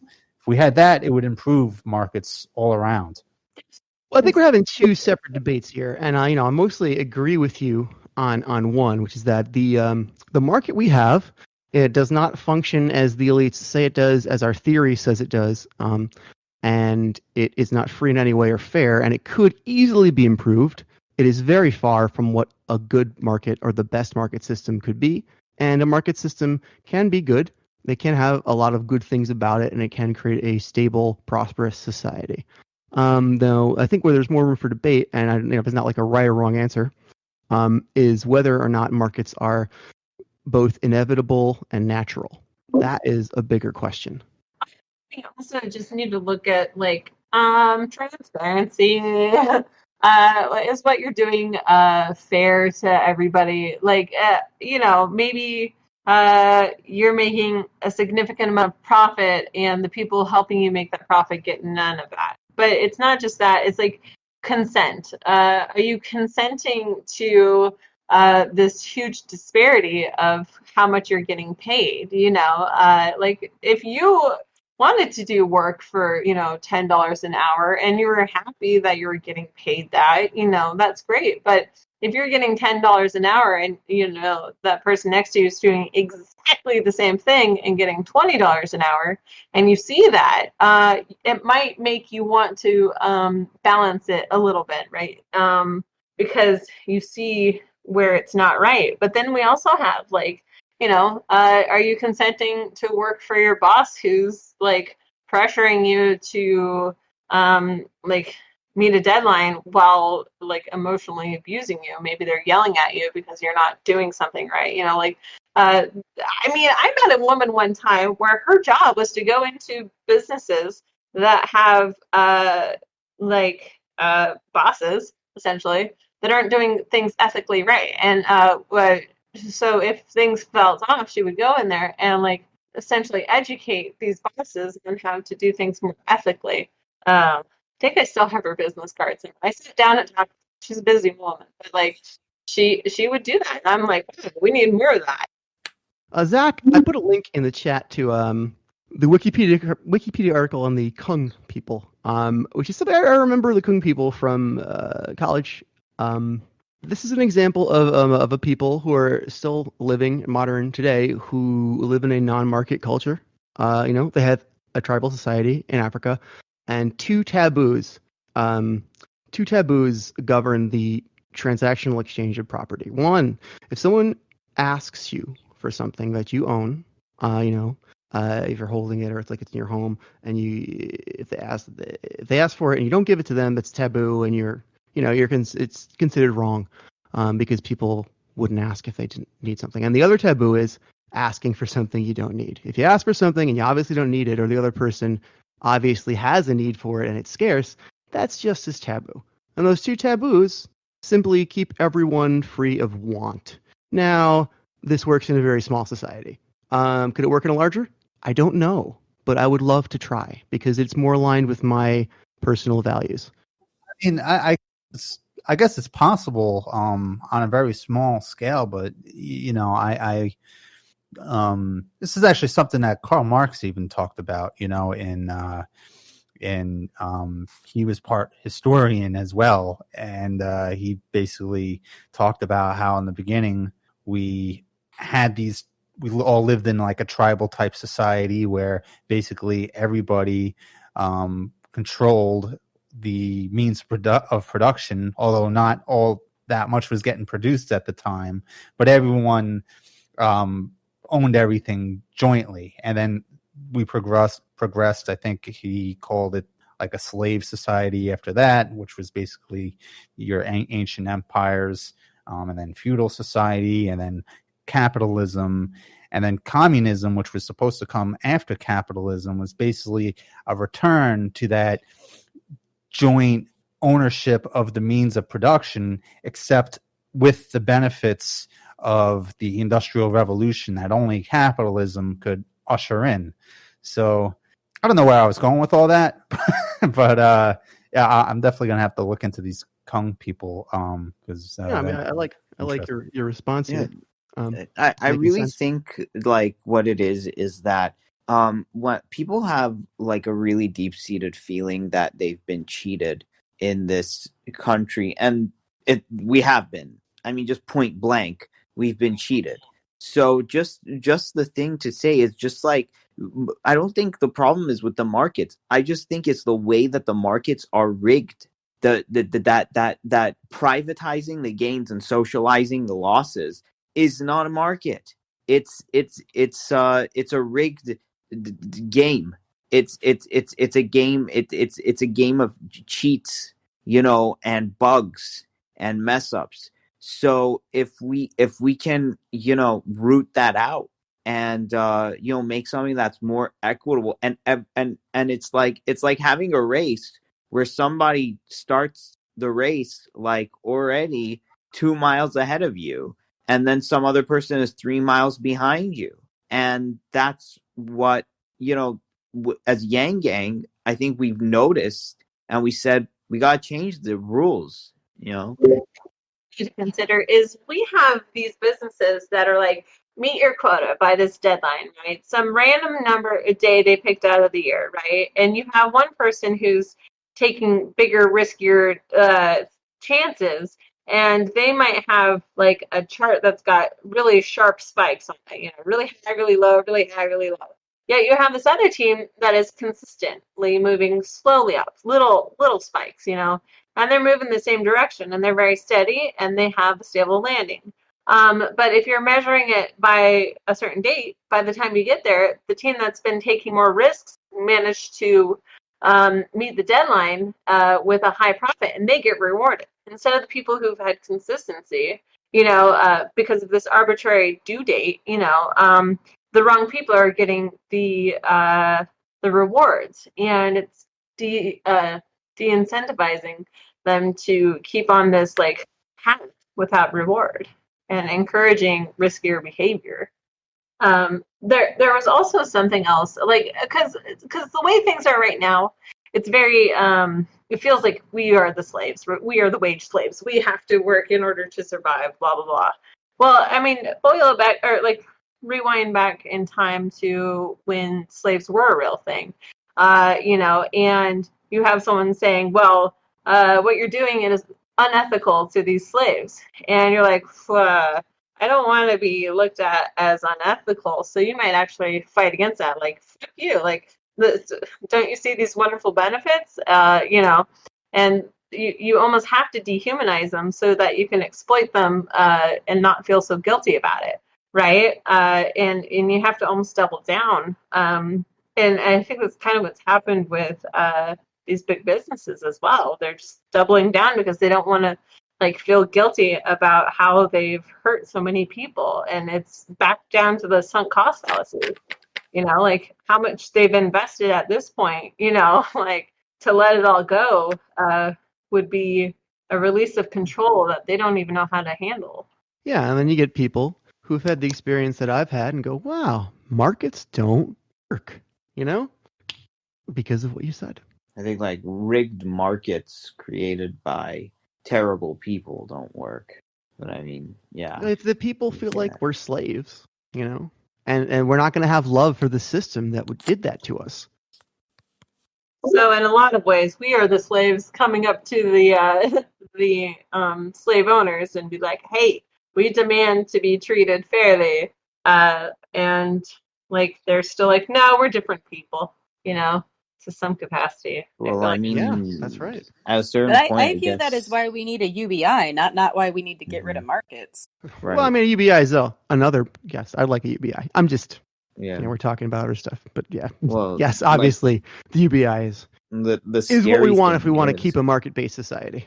I mean, yeah, that's the scary thing. It's like when you tell some of these jerks in power, like, give me liberty or give me death, they're gonna look at like a spreadsheet and like if your death like makes them more money, they're like, okay, like we calculated the numbers and giving you death will save us quite a bit. So, yeah. I'm just like, it's so maddening. Like maybe we have to take a strategy where it's like we have to ask for something even more extreme.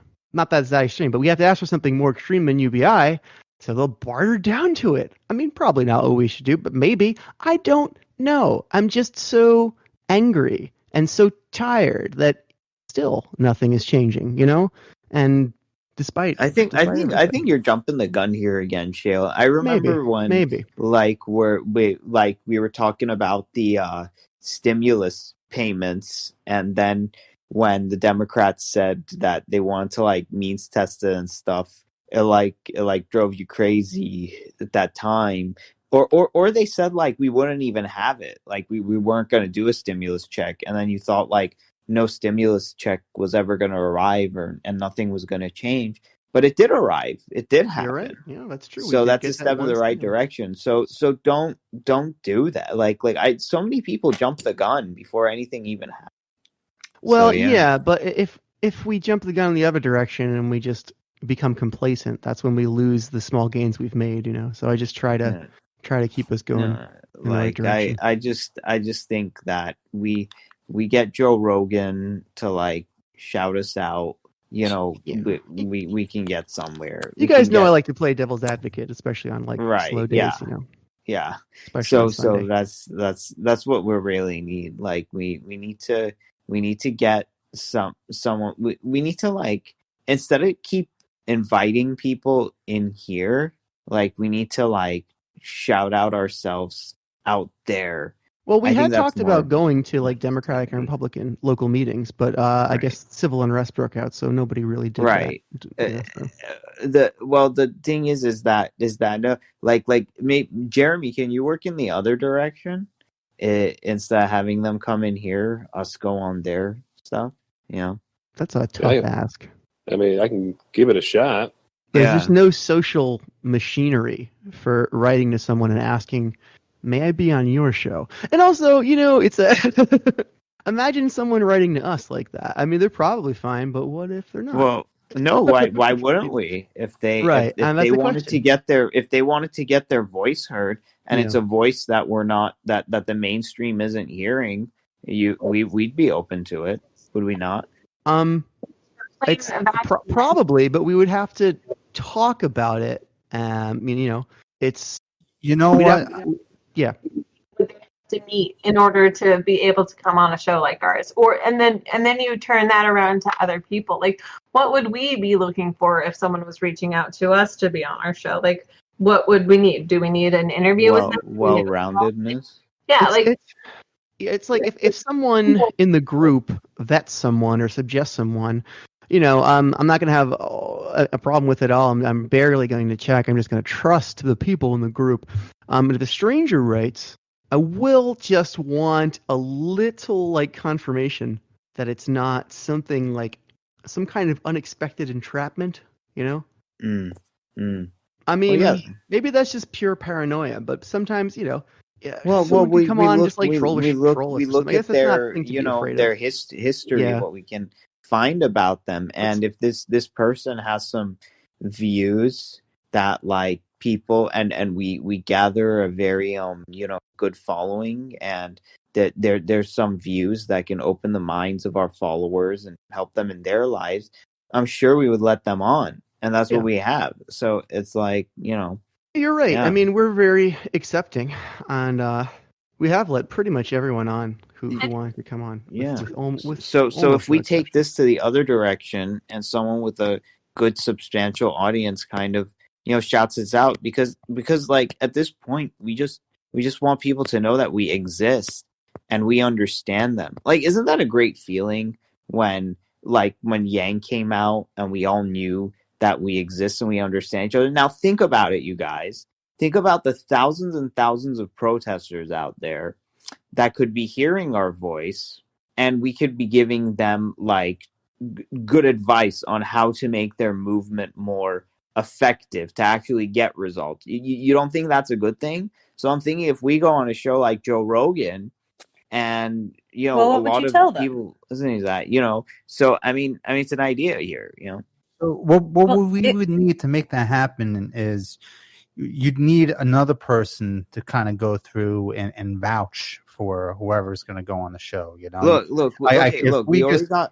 If we just write to Joe Rogan, No, it's probably not even I'm going to not get read. saying that. But I'm saying, look, like, it's like, I know how hard it is to like get work that people think that you're underqualified for, but like it's like, instead of job hunting by yourself, you're like job hunting with like a coalition, and that sounds way better to me, and that's what I can view this as.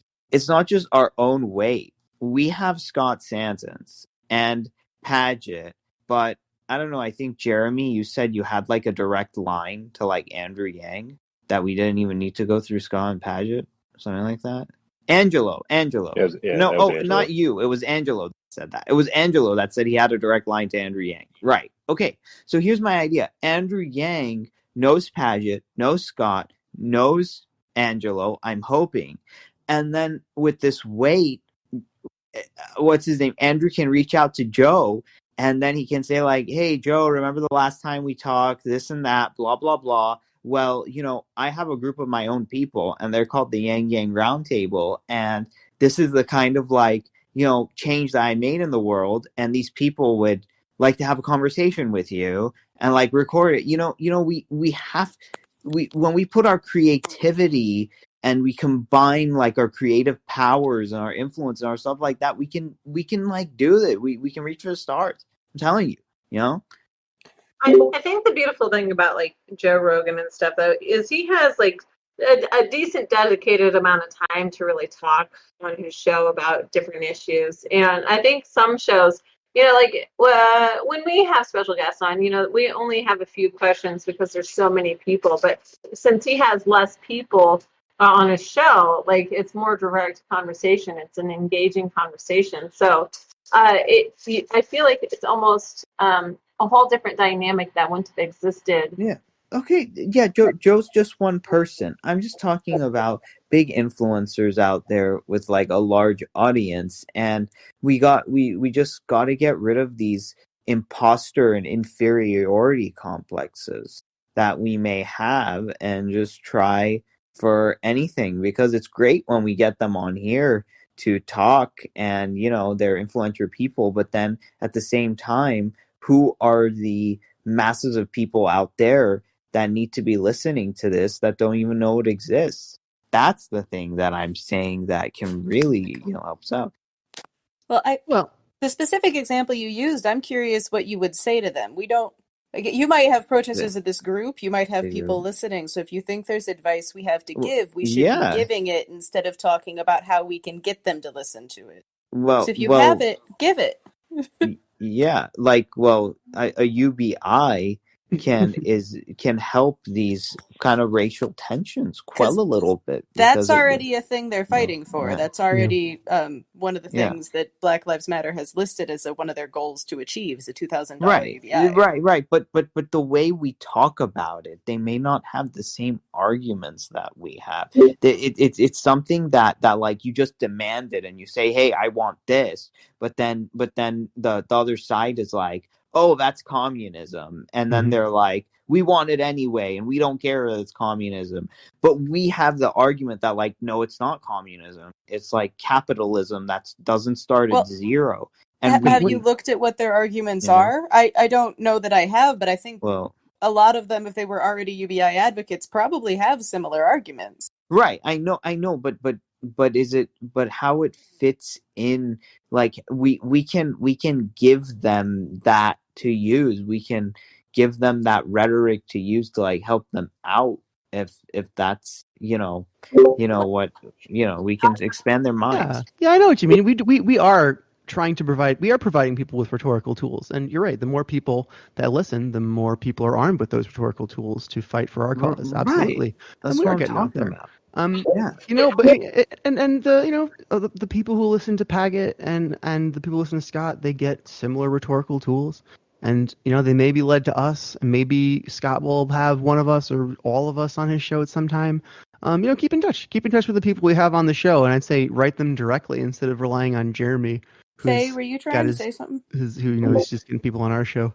But I mean, or if Jeremy's comfortable asking on your behalf too, then just to forget what I'm saying. Go ahead, do that. That's just kind of like my take on it.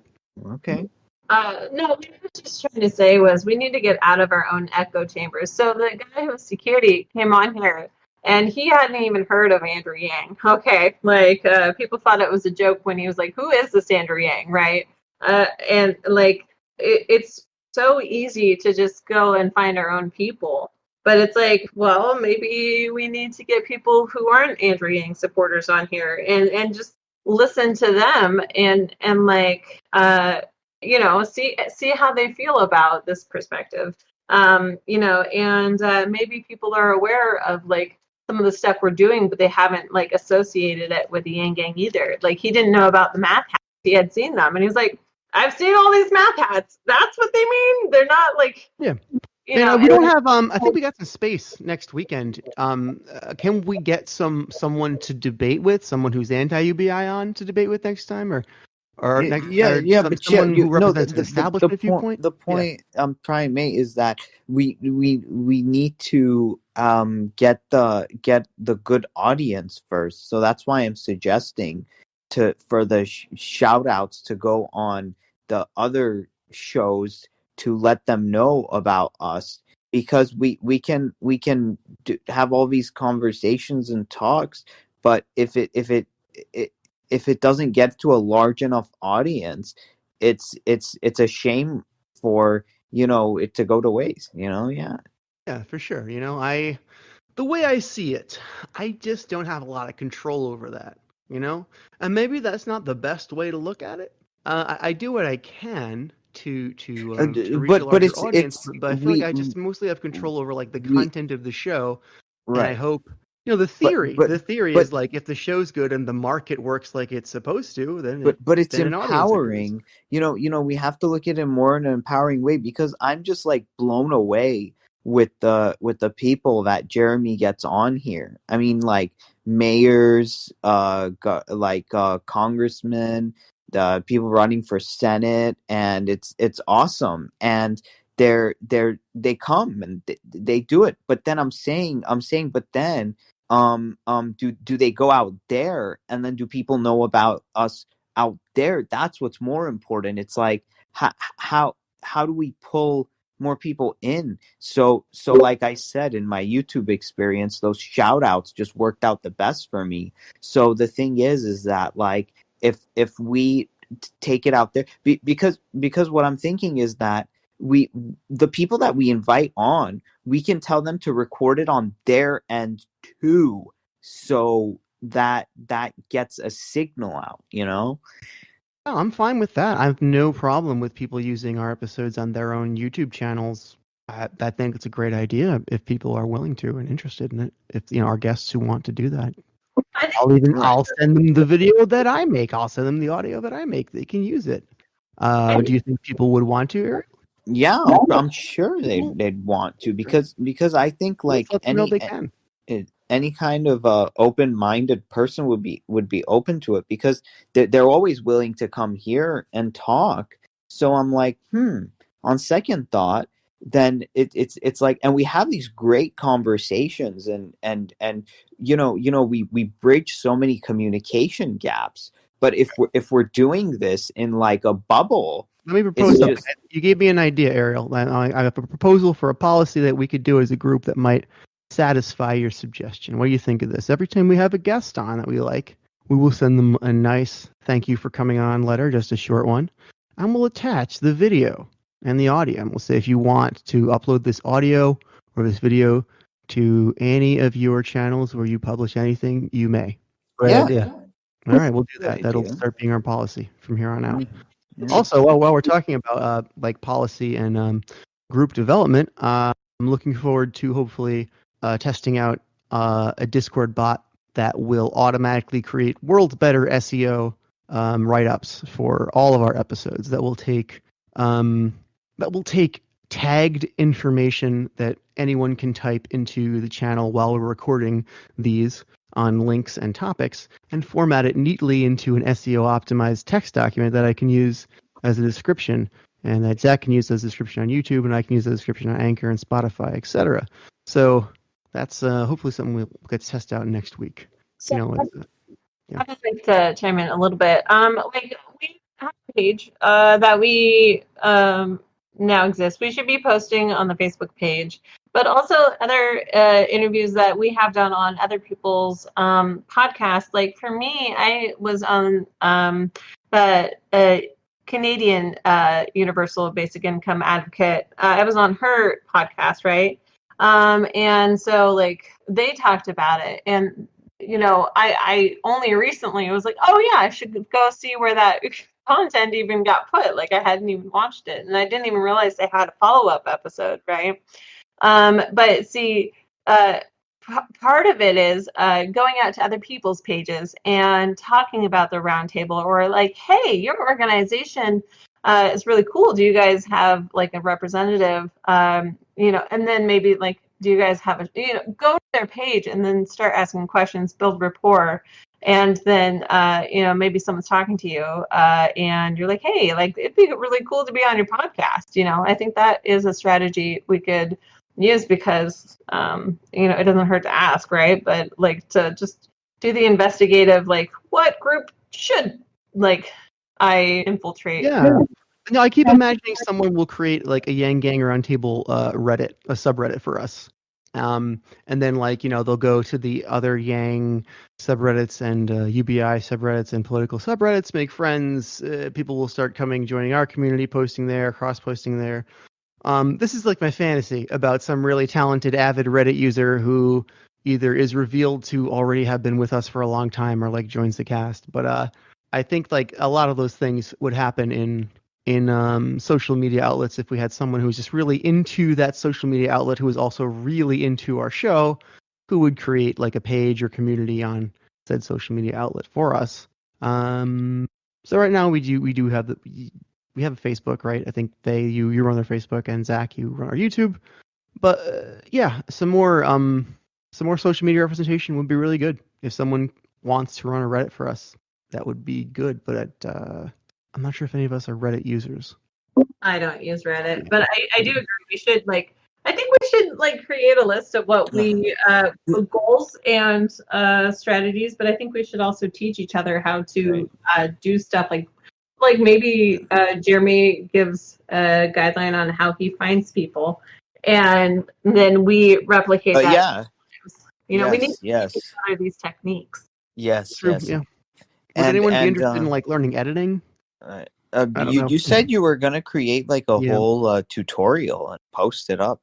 Jill. I did, and I was trying to. My plan for growth of the show at one point was to have a couple people doing satellite episodes, so we could do even more, and they would record it and edit it, and I would just publish it. But I think right now we're pretty good with the 4 or 5 episodes a weekend. Yeah, and it turns out it's easier just for me to do it. And Shale, I think just get him.